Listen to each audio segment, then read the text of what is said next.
Pues sí, me llamo Sergio de la Casa y llegué ayer y me he despertado a las 4 de la mañana porque vengo con jet lag, así que no seáis muy duros conmigo y espero que podáis perdonarme.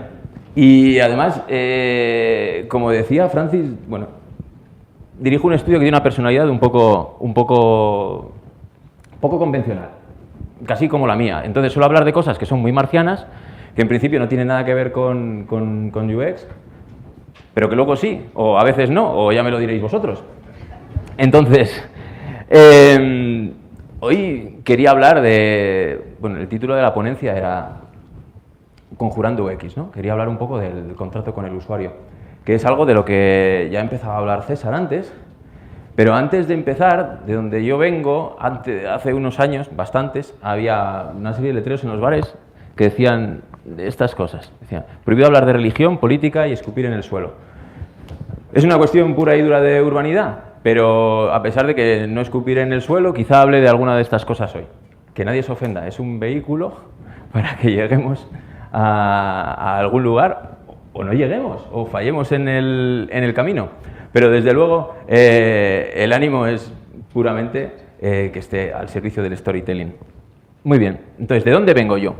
Pues vengo, como decían, de un lugar que está en el norte de España, que se llama Bilbao, que se encuentra dentro de la comunidad autónoma del País Vasco y que es uno de los lugares con una de las mitologías más ricas de Europa.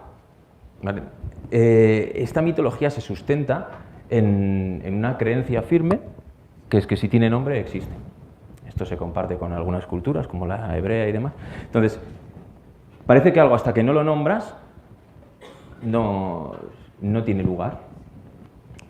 Muchos de vosotros, o quizá algunos, trabajabais de algo que no sabíais muy bien lo que era y hasta que no le pusisteis nombre, es como que no existía, ¿no? Entonces, pues muy bien, empecemos por el principio y hágase la luz. Hágase la luz, dijo el mago. Bueno, me han puesto aquí unas cosas, no es que yo sea mago o vaya a hacer magia o esto, pero sí que soy muy amigo de los símbolos, entonces hablamos de hágase la luz, pues hagámosla. Es guay porque cuando a alguien... ¡Epa! Y la luz no se hizo. Cuando alguien te pregunta qué necesitas para tu charla y le dices cerillas, se ponen nerviosos.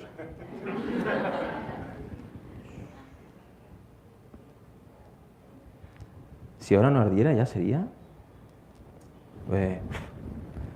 magia. Bien.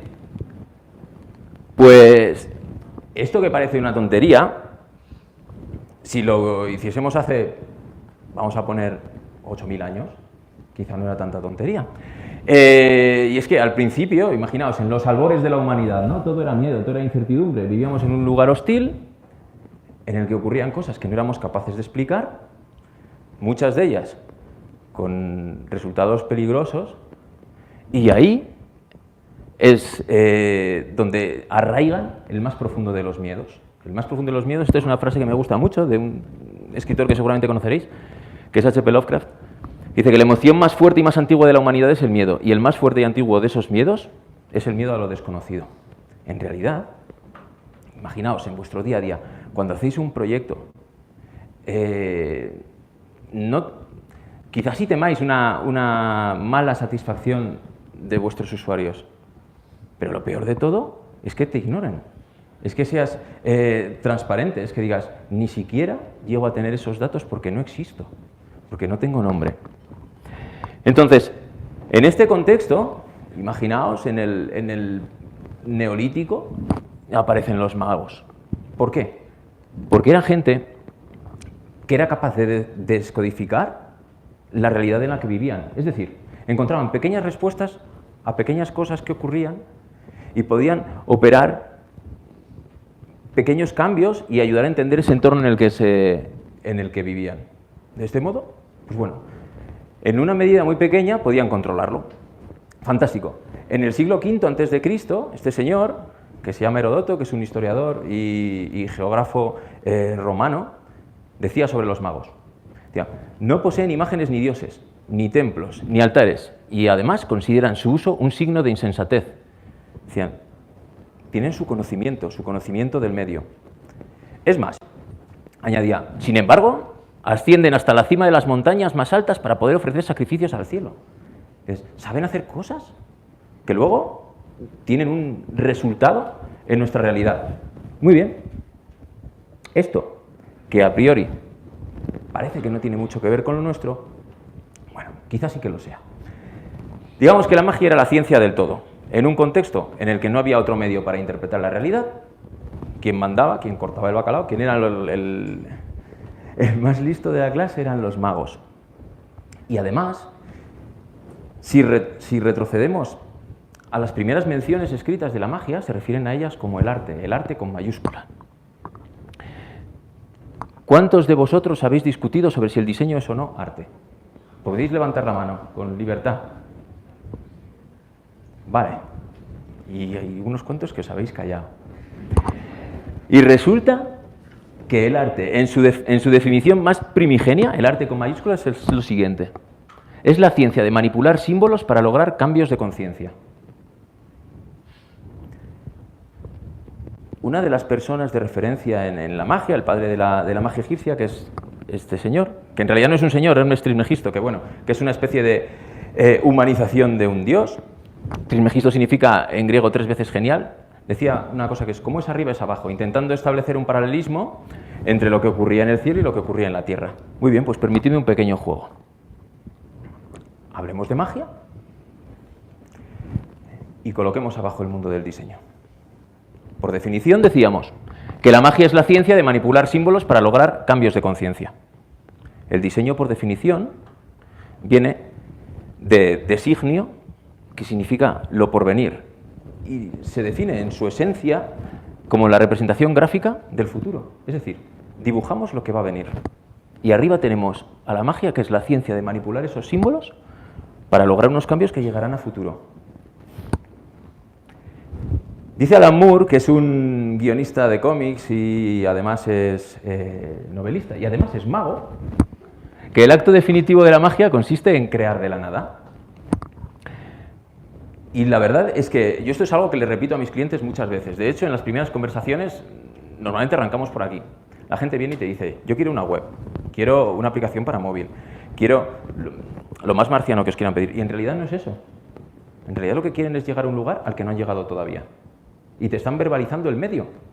Pero lo que se esconde, el problema detrás del problema, es que quieren hacer el viaje este aristotélico, ¿no? De la potencia al acto, del quiero, del me gustaría al ser, de la posibilidad a la realidad.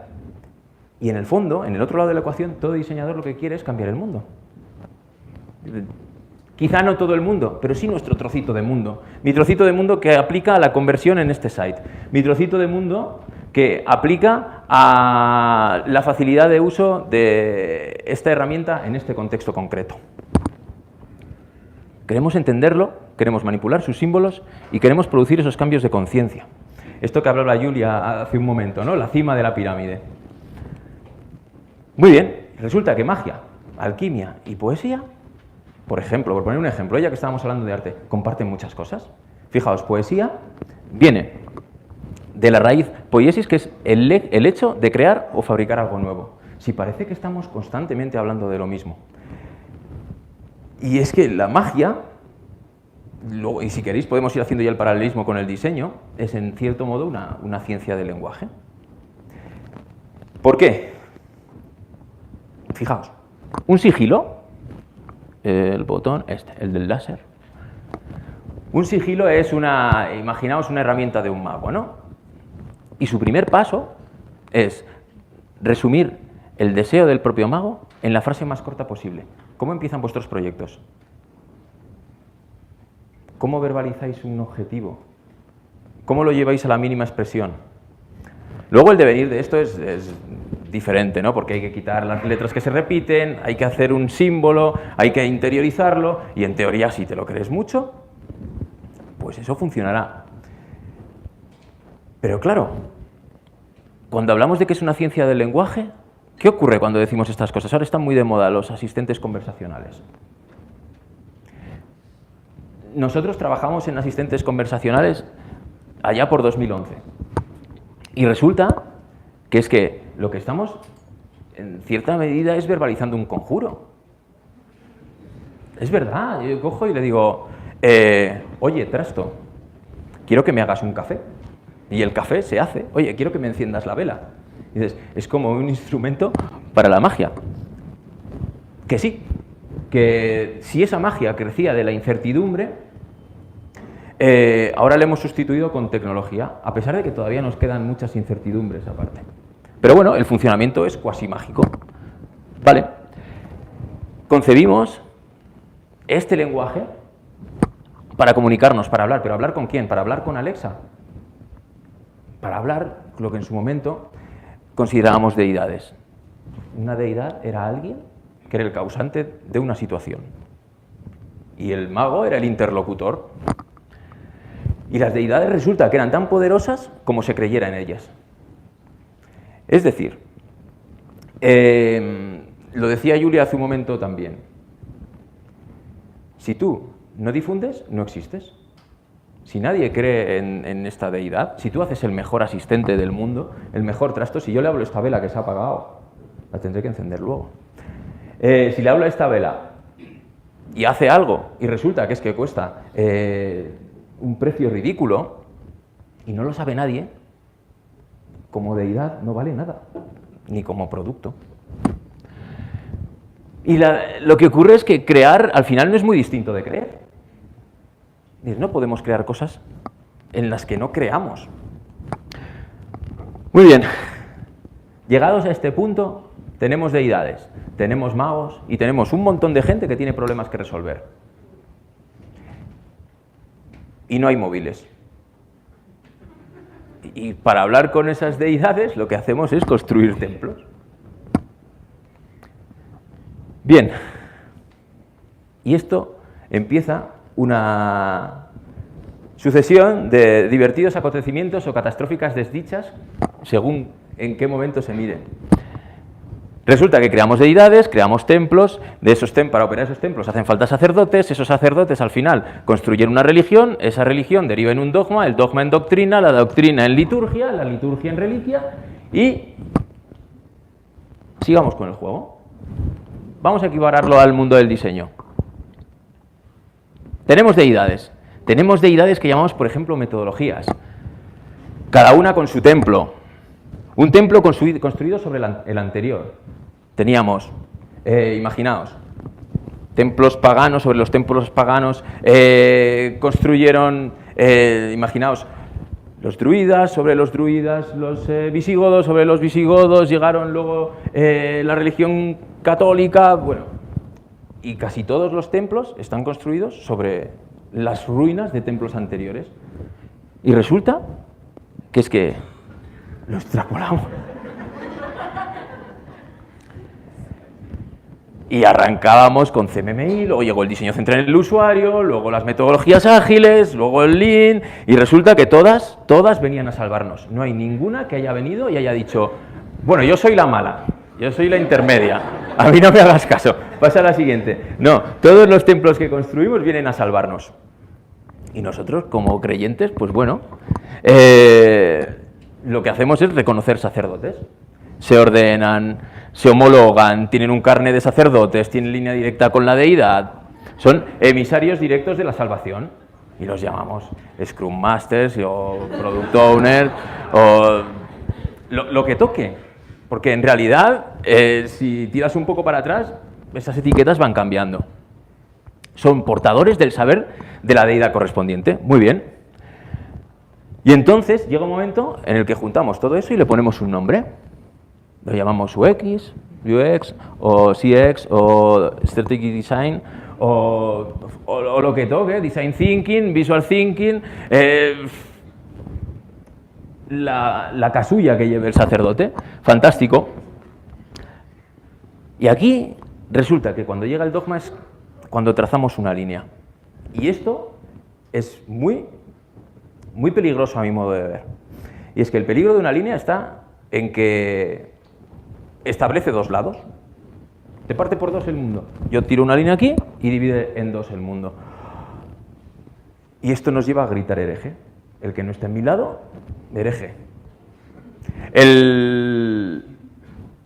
Imaginaos, el diablo no existe antes que esto, pero después ya sí, y el diablo es negocio, o el diablo es sistemas, o el diablo es el cliente que no me entiende, o el diablo es mi compañero, o el diablo es estos tíos que no aplican sistemas de diseño y ahora resulta que la religión reinante es la de los sistemas de diseño porque nos va a salvar de nuevo. Bien, y además, lo más doloroso de todo es que cuando aparece esto, ya hemos dado por buenas las respuestas de otros y entonces olvidamos nuestras preguntas. Hay una cita de este... Fijaos, detrás de esta cita se esconden más miga de la que, hablando de pan, más miga de la que parece. Olvidamos el sabor del pan. Con esta frase es cuando este pequeño hobbit, bueno, que tiene un poco de mala leche, que se llama Sméagol, cruza la frontera y se convierte en Gollum, en la criatura Gollum. Y es que el pan es algo que dice mucho de una civilización. Para comer pan hay que saber sembrar, recolectar, reconocer las estaciones, moler, todo el proceso de elevado, tienes que saber hacer fuego, tienes que saber construir un horno, tienes que saber hornearlo. Y lo que está haciendo aquí es verbalizar que volvió a un estado anterior en el que se convirtió en poco más que un animal. Nuestros usuarios muchas veces olvidan el sabor del pan.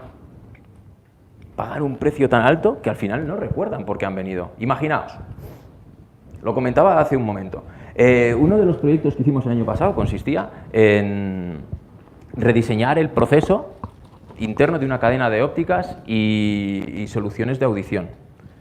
Resulta que diagnosticarte un problema de audición a veces lleva del orden de 2 horas.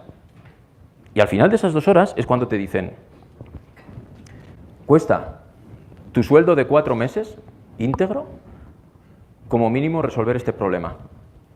Y para llegar ahí, bueno, has tenido tiempos de espera, te han puesto unas diademas que hacen daño, te han mirado por dentro el oído, te lo ponen en una pantalla gigante. ¿Quién quiere ver su oído por dentro en una pantalla gigante? Eso es el típico caso de porque podemos, ¿no? Si habéis trabajado con compañías que son profundamente tecnológicas, yo lo hice durante muchos años, y se hacían cosas. ¿Por qué vamos a hacer un acelerador de partículas? Porque podemos. ¿Pero lo quiere alguien? No, pero podemos. O sea, y en el cuadrante mágico de Gartner aquí salimos como visionarios. Dices, ya, pero tu competencia ha resuelto esto con un lápiz y un papel. Dices, pero bueno, pero podemos. Entonces, ¿quién quiere ver su oído por dentro? Pues si me dices que te va a generar, yo vi el mío y dije, pues esto la siguiente vez me lo ahorras, si puede ser. Bien, en ese punto nos habíamos quedado, olvidamos el sabor del pan. En el viaje de nuestro usuario se operan cambios importantes desde el inicio hasta el final, porque lo repetiré más adelante, un usuario en N contextos son N usuarios. Recordad esto, pero sigamos con el pan. El pan como símbolo. Está presente en muchas religiones, esta es una de ellas. ¿Vale? Y además es una de las marcas más reconocibles del planeta. Pero no siempre fue así. Hubo un momento en el que había 2 marcas compitiendo dentro de la misma compañía. Y es más, durante los primeros años, esto no deja de ser un instrumento de tortura. Dices, prometiendo la vida eterna, mi imagen es esta. Bien. O sea, no hay juicio detrás de esto, es simplemente entender el porqué. ¿Por qué elegimos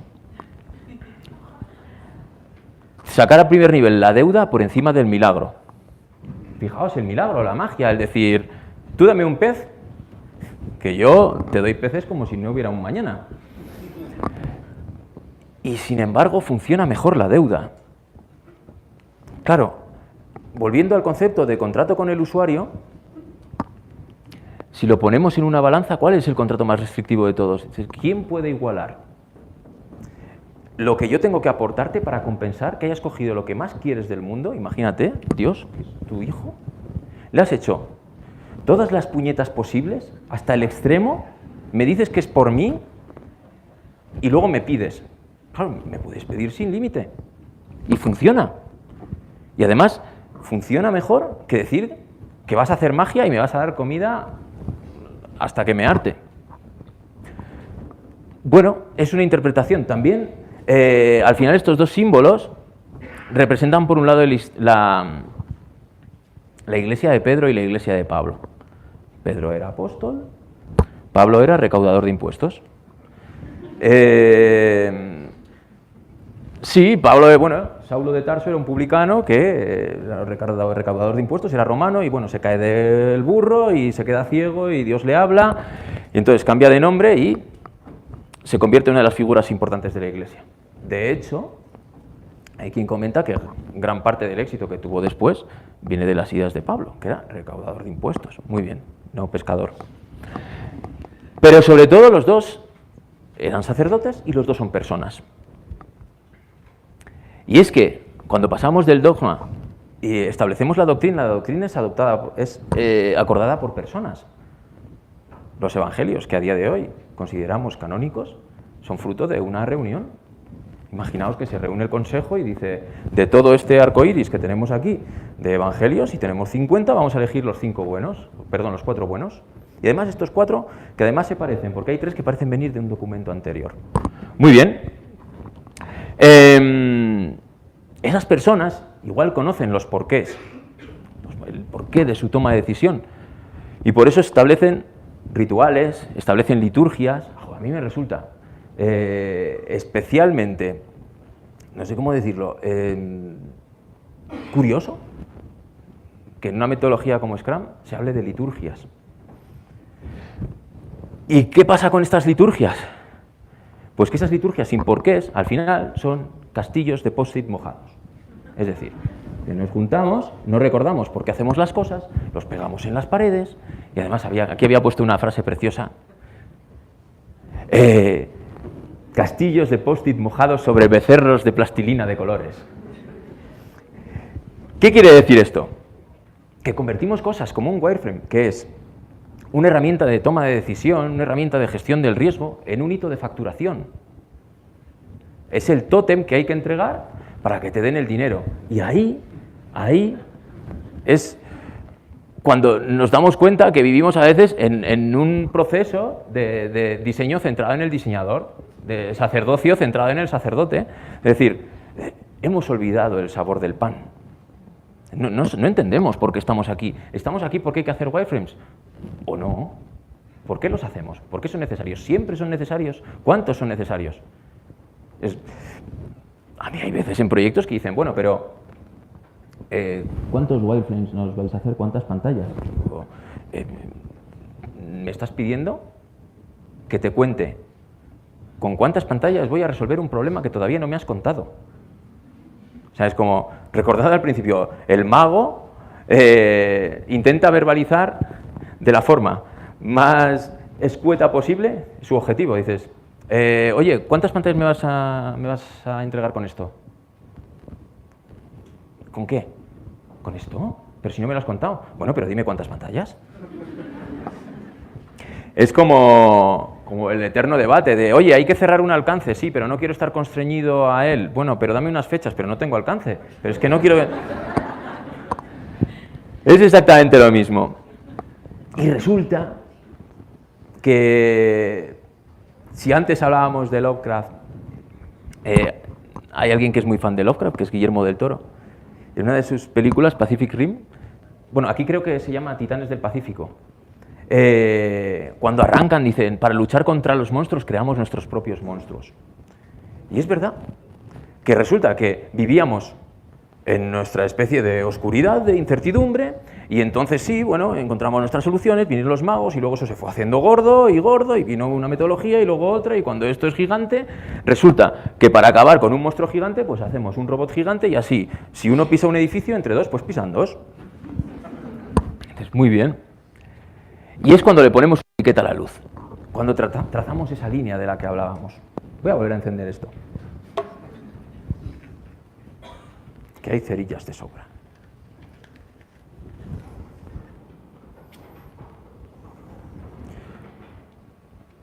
Jo, la verdad es que estoy un poco ahí irregular porque por lo de no dormir había pedido un café.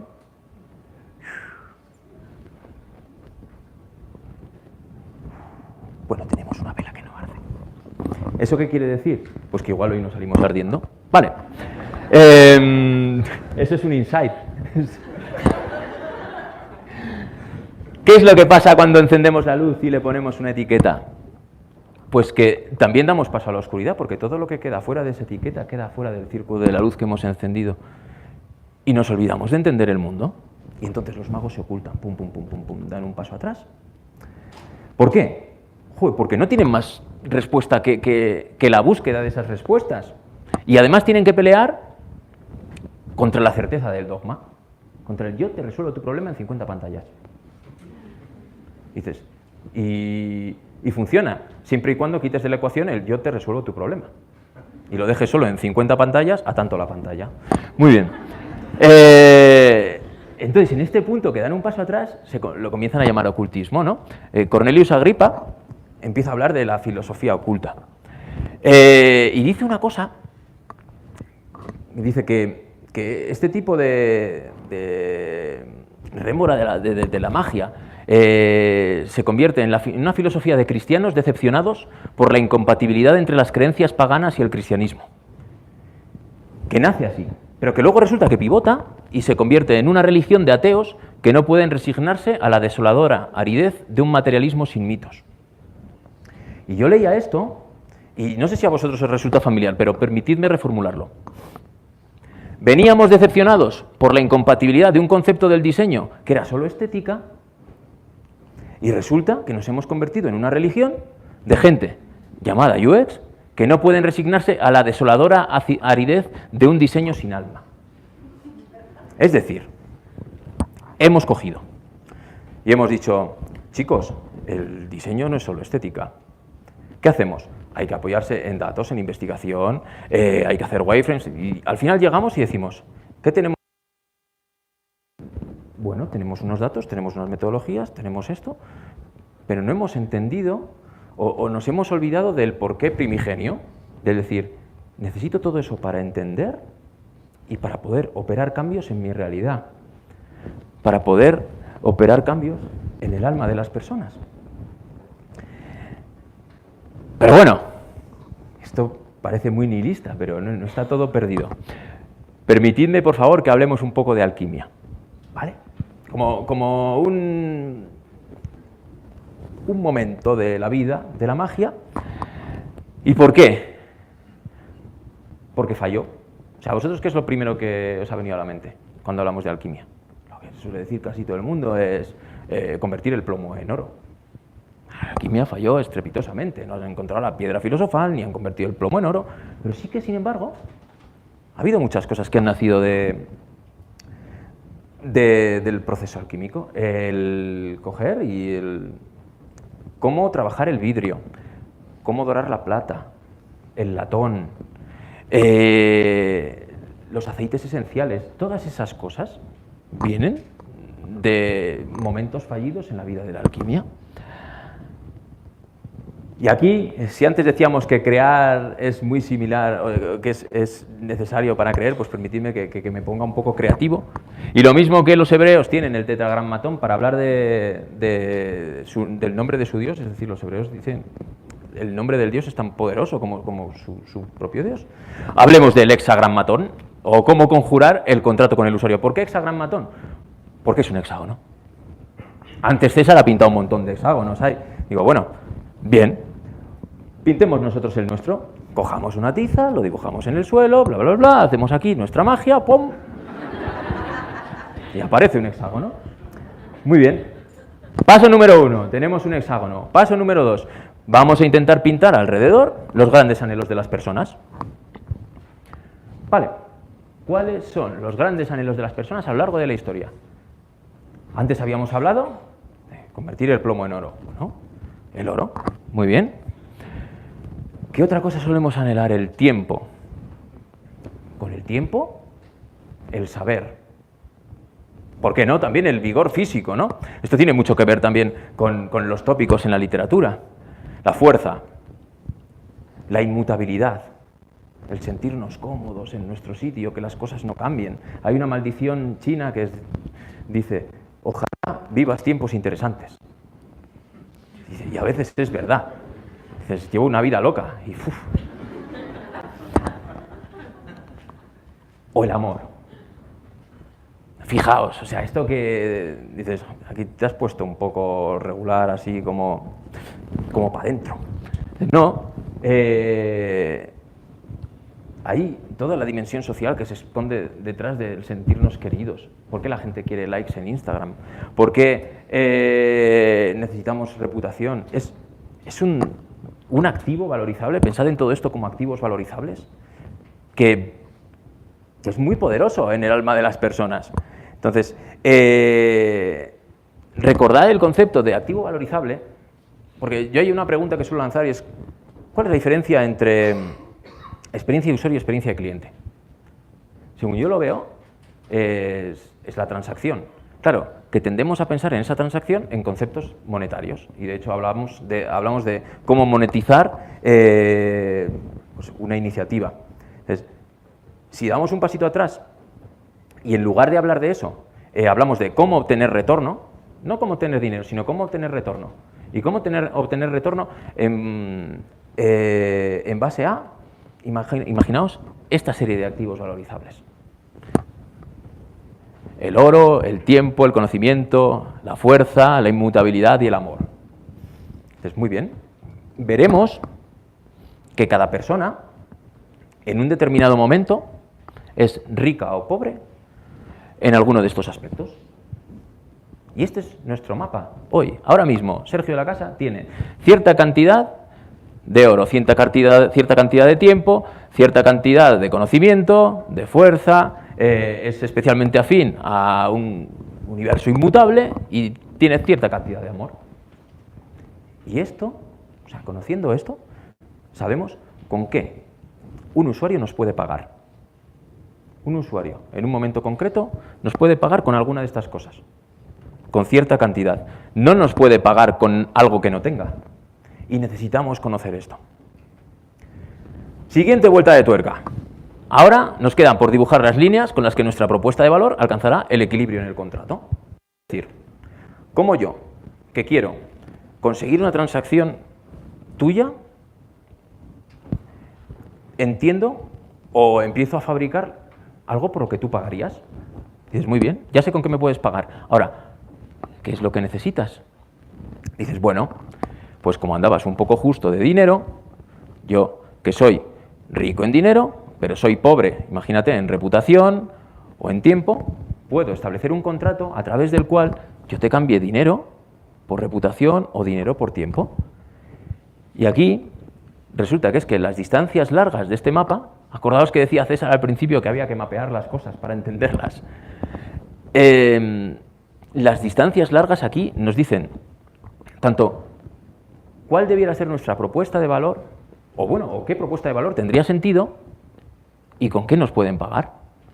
Imaginaos que podemos ir moviendo esto y dices, bueno, pues tú vas aumentando de dinero, mi dinero baja, pero también sube mi reputación. Y como sube mi reputación es a través de que tú me dedicas parte de tu tiempo y parte de tu reputación. Y hay un contrato. Y en la medida que seamos capaces de establecer contratos justos con nuestros usuarios, tendremos negocios que funcionan de forma eficiente y que además funcionan bien en el medio y en el largo. Porque hay contratos que son abusivos que funcionan bien en el corto. Y además, este diagrama los evidencia muy bien. Pero en el momento que nos sacan de ese secuestro, con una pequeña variación, nuestro negocio se viene abajo. Vale. Tenemos este contrato consciente, que para mí eso es importante. Somos conscientes de todas las bajas que hemos asumido. Es decir, esto es lo que yo ofrezco, esto es lo que quiero obtener, tiene este cierto grado de justicia y todos lo sabemos, ¿vale? Hay acuerdo. Es honesto. Y además tenemos uno. Pero es que no tenemos solo un usuario, podemos tener N arquetipos de usuarios y además N stakeholders. Entonces, esto se convierte en la fiesta del Doctor Extraño. Y dices, necesitamos tantos contratos como actores. Dices, ¿por qué? Imaginad esto, ¿eh? Y ahora visualizadlo como una mazmorra. Y imaginad que estos son paredes y que solamente se pueden desbloquear con el conjuro que pone de acuerdo los de un lado con los de otro. Dices, necesitamos establecer contratos eficientes para cada uno de esos stakeholders. Entonces, ¿qué nos puede pasar si no hacemos este ejercicio?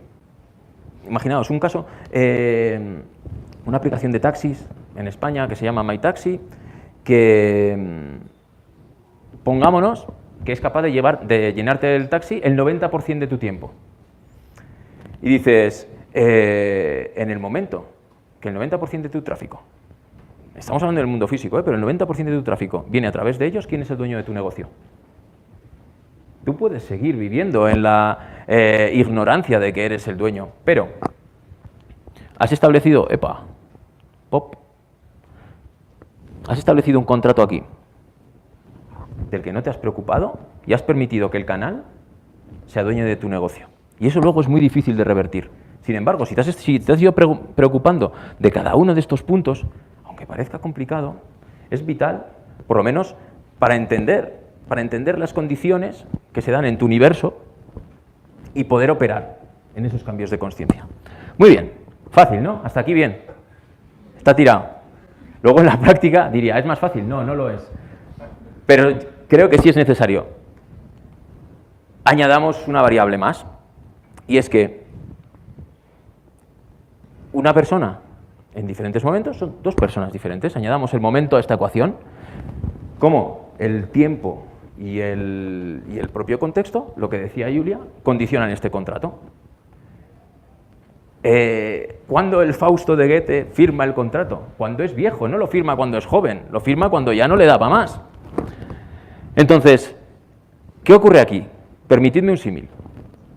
Siguiendo con el proceso alquímico. Tiene tres fases, ¿vale? Visualizad esto como un journey map. El nigredo, el albedo y el rubedo. Muy bien. El negro, el blanco y el rojo. El nigredo es la fase de incompetencia inconsciente, en la que yo todavía no he tenido acceso al conocimiento.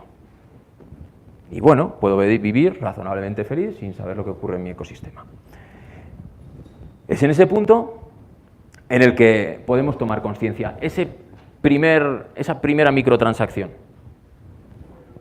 Vedlo como una búsqueda en un buscador cualquiera. Si alguien hace clic en nuestro enlace, acabamos de convertir un usuario potencial en cliente. Casi me atrevería a decir que solo con que nos lean ya ha habido una transacción. Alguien ha dedicado un poquito de su tiempo a un activo valorizable que tú ofrecías. Si ese activo tenía suficientemente valor como para crear un contrato justo, te pagará con un clic. Si ese clic redunda en un mayor valor, puede que entremos en la fase de albedo, en la que dices, aquí es donde yo ya obtengo todo ese saber, que incluso puede dictar mi conversión, y tengo un contrato, bueno, eficiente, muy bien, es como el hágase la luz, ¿no? Por eso es el blanco. Pero es que luego hay un siguiente nivel, que es el rubedo, es el rojo, es la recurrencia, es el decir, no, es que esto no ha ocurrido de forma casual. Es que he conseguido engranar en tu alma y operar ese cambio. Y dices, y todo esto sacado de la alquimia, ¿eh? Y además hay que establecer para una persona, imagínate, un contrato en cada uno de los puntos. Y recordad el Customer Journey Map que mostraba César. Si es que igual tenemos que ir revisando el contrato en cada punto. Recordad el caso que os contaba de la cadena de ópticas. Una persona entra con la barra de tiempo a tope, pero van pasando los minutos y luego pasa media hora y luego pasa una hora y al final de las 2 horas es que no me queda tiempo. No me puedes pedir que gaste ahí. Y además, el disminuir ese tiempo probablemente me haya disminuido también el amor que sentía al principio. Y dices, ostras, te estás colocando en una situación de debilidad. Tu propuesta de valor tiene que ser muchísimo más fuerte ahí. Vale, hasta aquí. Una historia muy bonita, pero me la he sacado yo de la manga. O no. Bueno, Todo esto viene, os podría decir que esta es mi respuesta a los miedos que sentí cuando he tenido que hacer cosas como diseñar cómo se conducen trenes, cómo se viaja en un ascensor, cómo viajan las personas jubiladas a las islas en España, cómo se habla con un asistente virtual, aplicaciones de banca, de salud. Es decir, lo único que he encontrado de factor común es que los iban a operar personas y esas personas tienen una serie de activos y esos activos me llevarán a un intercambio. Ostras, me acaba de pegar ahí fogonazo. Me llevarán a un intercambio. Entonces, ese intercambio tendrá que ser más o menos justo. Yo no sabía nada de estos mundos, o sea, es como, pum, de repente nacer y decir, oye, ¿qué hago en la cabina de un tren? Pero, para apoyar un poco más esto, permitidme solo un último giro. Quizá os suene esta persona, BJ Fogg. Vale, es el padre de esto que se llama Captology, que bueno, este señor trabaja en la Universidad de Stanford y han hecho una serie de estudios, y esos estudios redundan en que hay como 3 momentos. El momento del disparador, luego hay un momento en el que te ganas la motivación, y luego, después de esa motivación, hay un momento en el que la simplicidad marca un poco la diferencia, ¿no? Es decir, el uso recurrente de la herramienta o del servicio. Decidme, por favor, si esto no se parece mucho a esto. Y estamos hablando de que este tipo de cosas están vivas desde el siglo XVII, desde el siglo XVI, desde el siglo V antes de Cristo. Entonces, muchas veces las fronteras de las que hablaba, por ejemplo, César, nos impiden ver problemas que llevan resueltos por la humanidad. ¿Cuánto? 1000 años. Porque no hemos sido capaces de levantar la cabeza más allá de nuestra doctrina. Y ya por cerrar el supercírculo, la captología establece como parámetros a tener en cuenta el tiempo, el dinero, el esfuerzo mental, el esfuerzo físico, la recurrencia y la dimensión social, que se parecen sospechosamente a esto que habíamos pintado en el hexágono y que se parece sospechosamente a los tópicos de la literatura y a cualquier bien básico que veamos de una persona, ¿no? Entonces, yo la verdad es que no tengo mucho más que deciros. Nada de lo que existe en esta ponencia es crítica ni dogma. Epa, no sé cómo he salido aquí. ¿Me le dais al play? Pum, pum, pum, pum. Muy bien. Nada de lo que existe en esta ponencia es crítica, ni dogma. Pero sí que es una llamada a las armas. O sea, en realidad, lo que busca es despertar conciencia. Es que mañana, cuando en el universo de vuestro proyecto os enfrentéis al miedo que os da la incertidumbre, decidme, ¿qué nombre vais a elegir para vosotros? ¿Qué queréis ser? ¿Queréis ser sacerdotes o magos? ¿Qué queréis? ¿Vais a elegir la comodidad de la liturgia, el dogma, o comprender y gritar, hágase la luz? Y hasta aquí, muchas gracias.